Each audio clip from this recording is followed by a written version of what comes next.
Hey there, guys. It's Liam Landry from the Small Crestline Alliance. I've just finished watching the November 29th episode of NXT, and I'm here to tell you if it was worth it.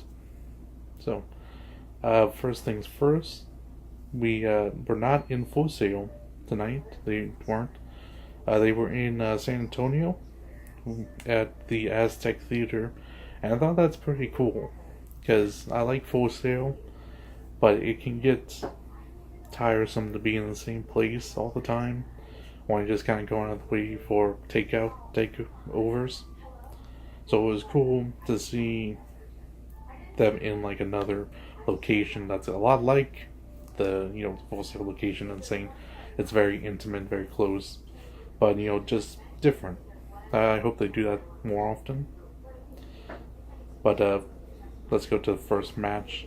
It's the Street Profits taking on the tag team of Riddick Moss and Tino Sabatelli. Yes. I think they really need to get a. If they're gonna be a tag team, they should get a new tag team type name. Maybe Tiddick. Maybe Mossatelli. I don't know. Just sad ideas. Just throwing them out there. Anyways, yeah, so this was a pretty solid match. It was nothing too stellar out of the way. Not have to see this match, but it was a good starter. They had a nice back and forth, nice flow. Then it got slowed down by commercials.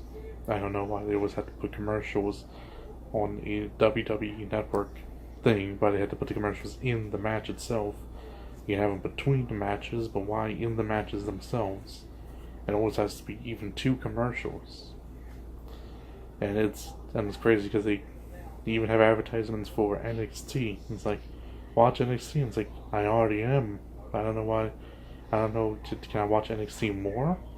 But anyways, after it came back from there, it was kind of slow because it kind of went down to the whole tag team dynamic of bad guys beat up on one of the good guys until the hot tag comes in. But it was all done well, and the hot tag was good. And then there was a chance for Moss and Sabatelli to win through cheating, but the ref actually caught them, which is nice to see.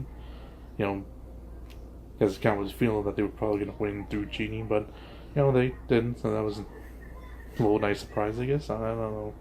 But anyways, it ended with the Street Profits winning with the combination Spinebuster and Frog Splash. I think they could probably get maybe a better finishing maneuver, like a real team finishing maneuver too. Like I think, like I can see one of them go for the Spinebuster, and the other one jumps for the top rope, like catches the other opponent in the Spinebuster, and they kind of come down with a neckbreaker Spinebuster combo. That would be really cool. I've never really seen that before, so I think they should do that. But that's just me. Overall, it was definitely worth it. Not necessarily go out your way to see it, but it was still a solid match.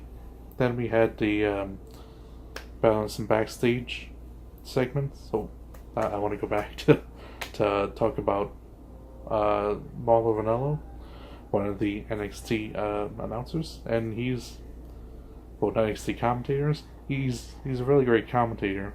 One of my favorites in WWE. He had a kind of unintentionally funny moment where it's really more in the script than with him, but there's some other funny moments too later on. As the Street Profits come out there, it's just funny that he instantly goes talking about rap.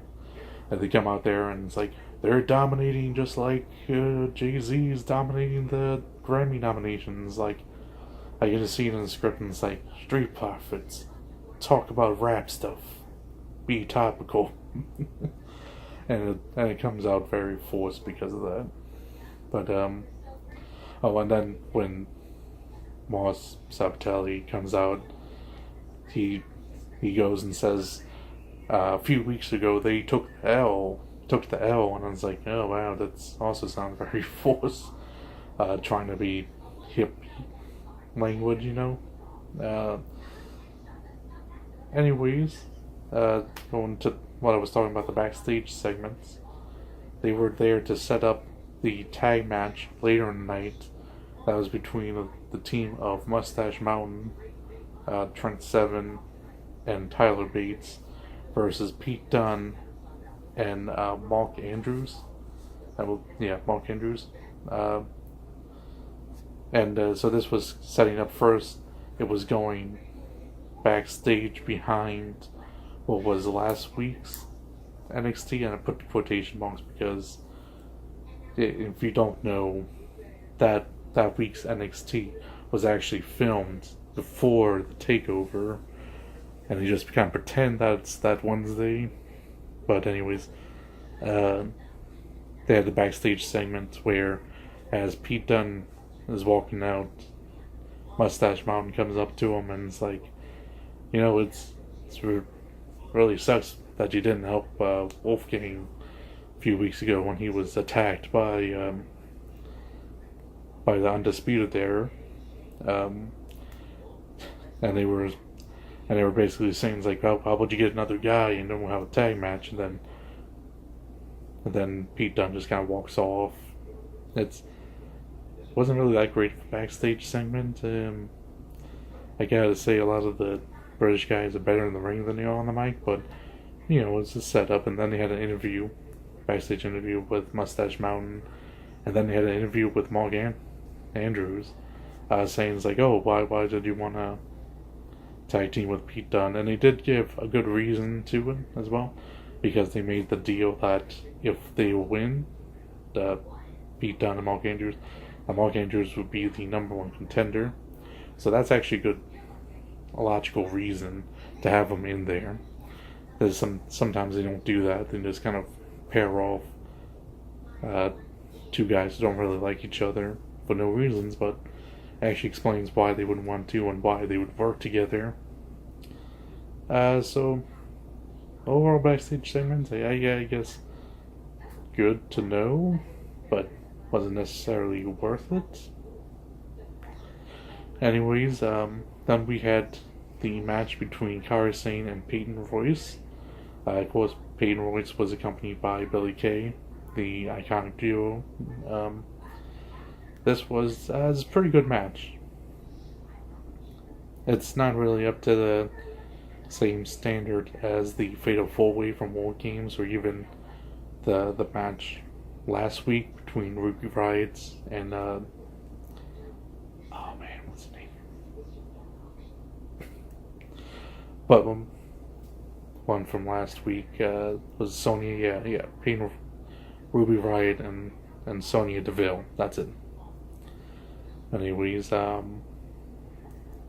it was still very good. He had some really good moments, really good character moments, and it was pretty entertaining. Still, not necessarily go out your way to watch. That you have to see this, but it was still good, still solid. I would definitely say worth it. Though I think, like I said, last week's and the War Games was still better, but it was still solid. Kairi Sane ended up winning. Kind of interesting thing is, last week when they were talking about this match, they said it was for a number one contendership for Ember Moon's NXT Women's Championship, but now they kind of backtrack.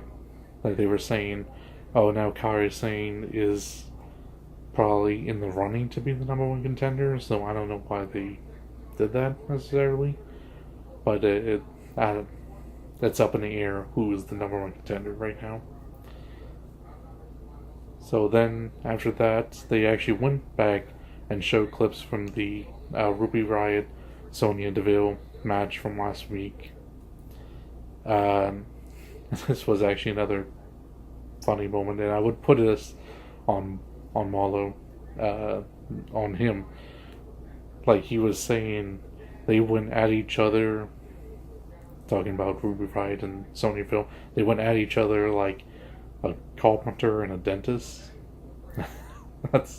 They found that one a really bizarre simile or metaphor. Anyways, so they showed clips, but mostly this was to set up the fact that next week they're gonna have no holds barred match, and I think that could be really, really good. Seeing what they did last week, and so I'm interested to see. Definitely getting me to watch next week's NXT, which is always good. Anyways, after that, it went into the tag match. Like I said, Mustache Mountain, which, while they weren't announced to the ring like that, they just got announced by their names. The commentators did call them that, so I don't know if this is an official thing, because they're always been Mustache Mountain before they even came to the WWE. Tyler Bates and Trent Seven. But I don't know if this is going to be an official tag team or this is just going to one-off. Who knows? But this match was very excellent. Had maybe a slow start, but it really kicks in.